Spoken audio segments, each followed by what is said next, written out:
guys, gagawa po tayo ng vinyl gold Project Esther. Walang katapusang Project Esther. So, explain ko po sa inyo kung bakit mahal ang vinyl gold. Dahil, ayan, nakinakat ko siya.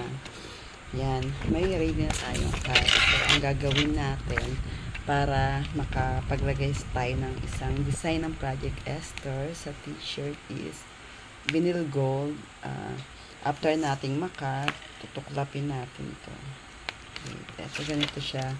Medyo kailangan ng maraming effort kapag yung vinyl gold yung ginagawa mo, kaya medyo pricey talaga ang vinyl gold kasi hindi lang yung design ang binabayaran, pati yung pawis. Ayan. So yan, ganyan siya, guys. Kailangan natin siyang tuklapin ng dahan-dahan. Siyempre, kapag nagkamali ka ng tuklap, marireject yung ginawa mo. So, yan po dapat dahan-dahan. Dapat dahan-dahan ang ating pagtutuklap para makita natin ang design ng Project Esther. Hanggang.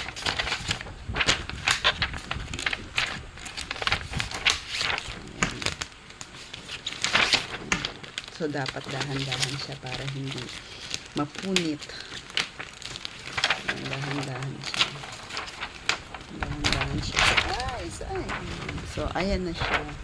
So, nakuha ko na yung design. Pero, nakita niyo may mga sobra pa. Yan naman yung ating susungkitin ngayon. Siyempre, kailangan dahan-dahan tayo, guys. Dahan tayo, mga sis. Kasi para hindi masira yung lettering niya. Ayan, medyo mahirap siya masungkit. Ayan. Ayun, nakuha natin yung mga konti. So, meron pa rin, konti na lang.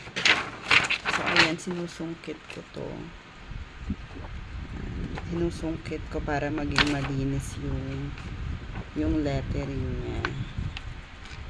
Ayan, susungkitin mo siya. Ayan. Ang hirap naman kasi nang walang tagahawak ng nagbibidyo. Ayan. Ayan. So, hindi pa yan tapos, guys, kasi may mga pa siya, holes na kailangan sungkitin. Ayan, kailangan sungkitin. Kailangan dito ng matinding effort.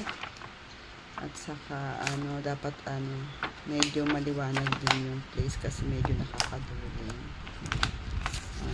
Ayan siya. May mga maliliit na